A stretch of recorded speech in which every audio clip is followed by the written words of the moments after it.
BA part third का द्वितीय प्रश्न पत्र, भारतीय दर्शन के सिद्धांत।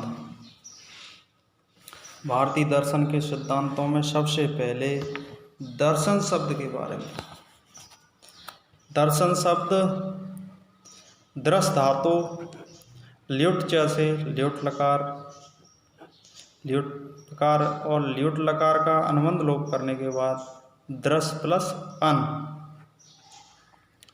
सार धातुकार धातुकयोः इति सूत्रेण गुण होता है। इति सूत्रेण गुणे भवति। दर्शन इति प्रयोग सिद्ध होता है। दर्शन शब्द की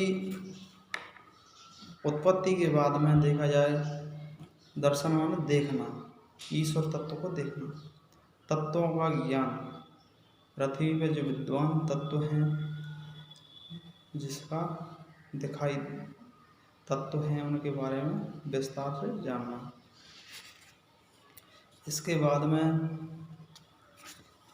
दर्शन को दो भागों में विभक्त किया गया है, एक आस्तिक दर्शन, एक नास्तिक। आस्तिक दर्शन में जैसे वेदांत है, सांख्य है, योग है, ये मीमांसा है और न्याय है, ये सब आस्तिक दर्शन जो ईश्वर में आस्था रखते हैं, जो ईश्वर में आस्था रखते हैं आस्तिक दर्शन कहलाते हैं। जैसे ईश्वरवादी, जो ईश्वर में विश्वास नहीं रखते हैं, वे अनीश्वरवादी। जैसे नास्तिक दर्शन में जैसे जैन दर्शन है, बौद्ध दर्शन है, जैन बौद्ध चारवाक, ये तीनों दर्शन नास्तिक दर्शन है। तीनों ही दर्शन नास्तिक दर्शन है, जिसमें अब हम सबसे पहले सूत्र की परिभाषा, अल्पाक्षर सांदिग्धम सार्वतो विश्वतो मुखम, ये सूत्र की परिभाषा बताई गई है। इसमें अल्प अक्षर वाला हो, संदेह रहित हो और उसमें सब कुछ समाया हुआ हो। सूत्र की परिभाषा के बाद में आता है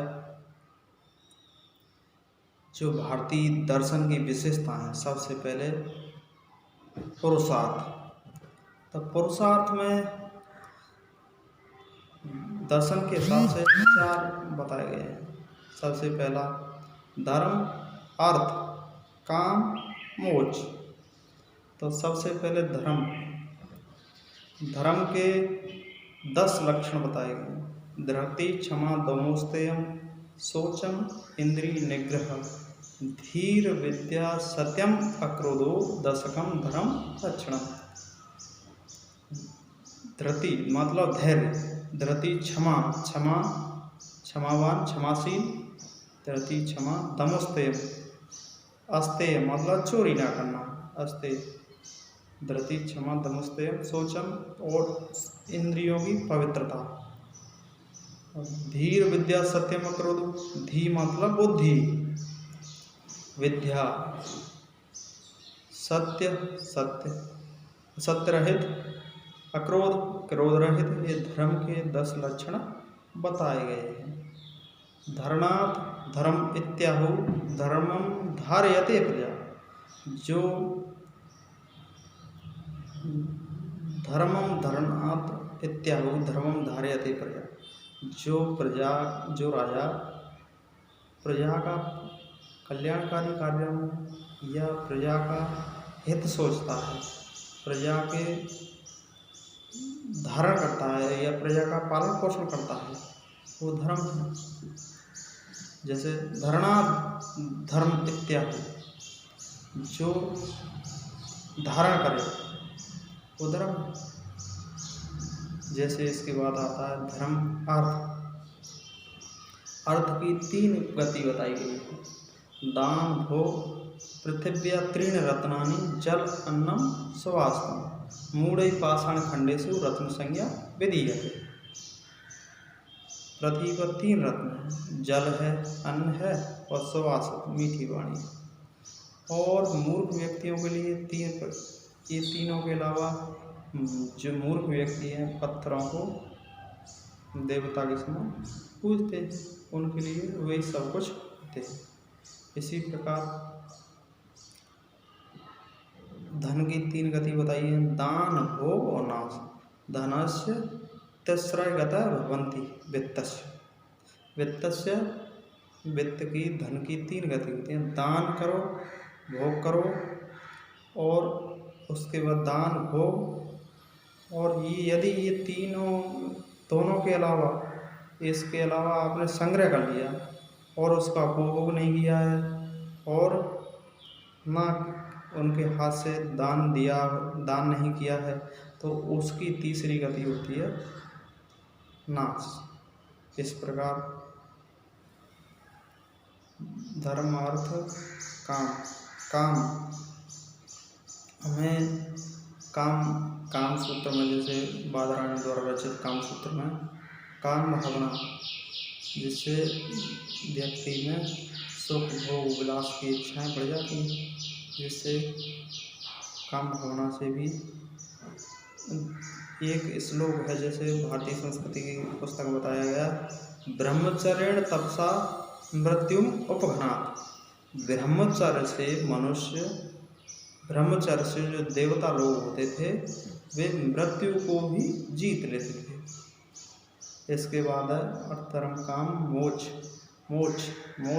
मरणो वै अपवर्ग, मरने के बाद मुक्ति मिल जाती है।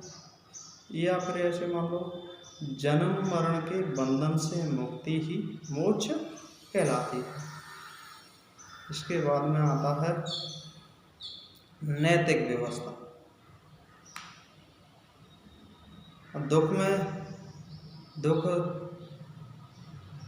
भी 3 प्रकार बताए गए, आध्यात्मिक, अधिदैविक, अधिभौतिक।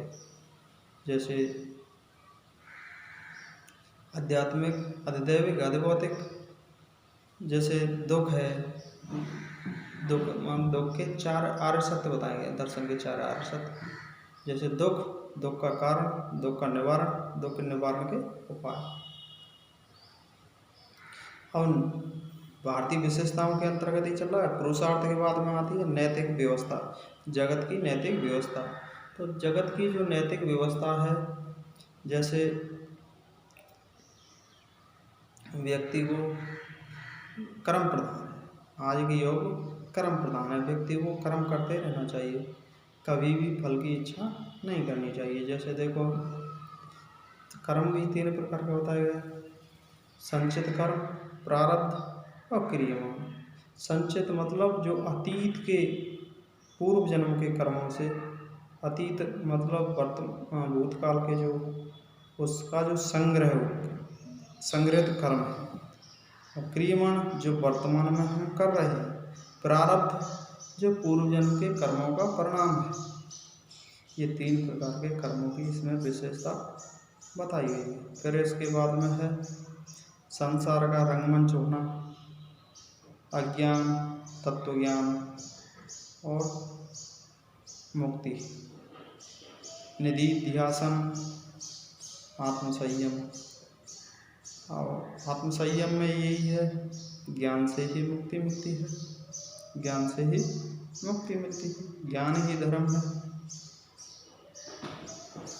अब इसमें आ गया यम भी 5 प्रकार के बताए गए हैं। जैसे देखो, सत्य है, अहिंसा है, सत्य, अहिंसा, ब्रह्मचर्य, अपरिग्रह, सत्य, अहिंसा, अपरिग्रह, सत्य, अहिंसा, आस्ते, ब्रह्मचर्य, अपरिग्रह। ये 5 प्रकार के यम बताए गए हैं। फिर इसमें देखो, ज्ञानेंद्रिय, आँख, नाक, कान, त्वचा, जीव, ये 5 प्रकार ज्ञानेंद्रियाँ हैं। कर्मेंद्रिय, उपस्थ है, प्राण है, वायु है, ये सब कर्मेंद्रिय बताई गई हैं।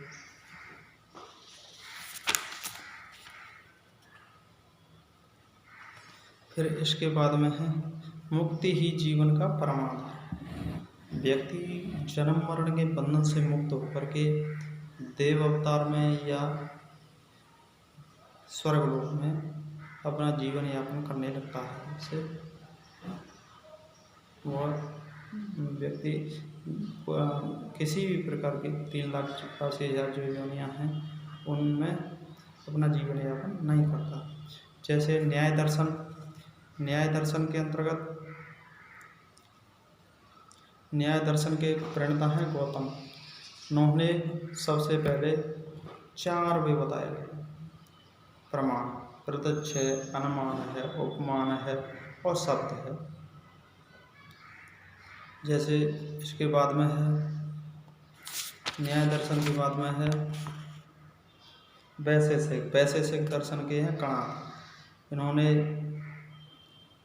वैशेषिक विशेष नामक पदार्थ की कल्पना की थी उन्होंने, इसलिए वैशेषिक दर्शन में उन्होंने 9 द्रव्य बताए हैं, 24 गुण बताए हैं।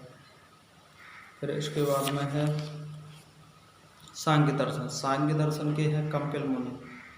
उन्होंने 2 तत्व बताए थे, पुरुष और प्रकृति। फिर इसके बाद में है योग दर्शन के प्रणेता कपिल मुनि। अब योग क्या है? योग कर्मसु कौशलम, कर्म में कुशलता पाना ही योग है। योगश्चित्तवृत्ति निरोध, योग मतलब चित्त की वृत्ति का निरोध करना ही योग है। जैसे योग दर्शन में पतंजलि ने बताया है 5 प्रकार की भूमियाँ बताई गई हैं। जैसे क्षिप्त, मूढ़, विक्षिप्त, मूढ़ चित्त है, क्षिप्त, मूढ़, विक्षिप्त और निरुद्ध व एकाग्रचित्त। जैसे पहली अवस्था क्षिप्त, फिर विक्षिप्त, एकाग्रचित्त, निरुद्ध। ये योग दर्शन में 5 भूमियाँ बताई गई थी। इसके बाद में आता है इसमें योग अभ्यास। जैसे अष्टांग योग, यम, नियम, प्राणायाम, प्रत्याहार, ध्यान, धारणा, समाधि, ये इसके भी हैं अष्टांग योग। फिर इसके बाद में आता है मीमांसा, उत्तर मीमांसा, पूर्व मीमांसा, उत्तर मीमांसा, पूर्व मीमांसा, उत्तर मीमांसा। मीमांसा दर्शन के प्रवर्तक है जैमिनी। मीमांसा दर्शन के प्रणेता हैं जैमिनी। फिर इसके बाद में है मीमांसा में 5 प्रमाण बताए गए, प्रत्यक्ष है, अनुमान है, उपमान है, शब्द है और एक नया आ गया अर्थापत्ति। इसके बाद में है वेदांत दर्शन के बारे में। वेदों की उत्पत्ति उपनिषदों से हुई है। वेदों की उत्पत्ति वे उपनिषदों से मानते हैं। जैसे एक ब्रह्म सूत्र में ही बादरायण ने लिखा है। इसके बाद वेदांत दर्शन के बारे में सर्व खलु इदं ब्रह्मा नेह नानास्ति किंचन, ये संपूर्ण सत्ता है। जो ब्रह्म एकमात्र सत्य है, आत्मा सत्य है या ब्रह्म सत्य है और उसमें अनंत ज्ञान है, अनंत आनंद है। इसके बाद में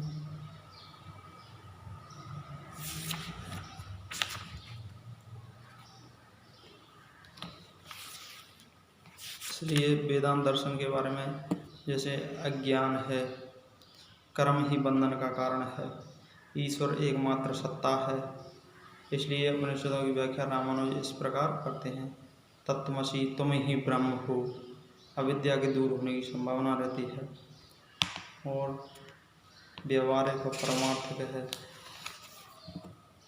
इस कथन से लगता है ईश्वर से माया विशिष्ट है। उपनिषदों की व्याख्या विस्तार से की गई। इसके बाद में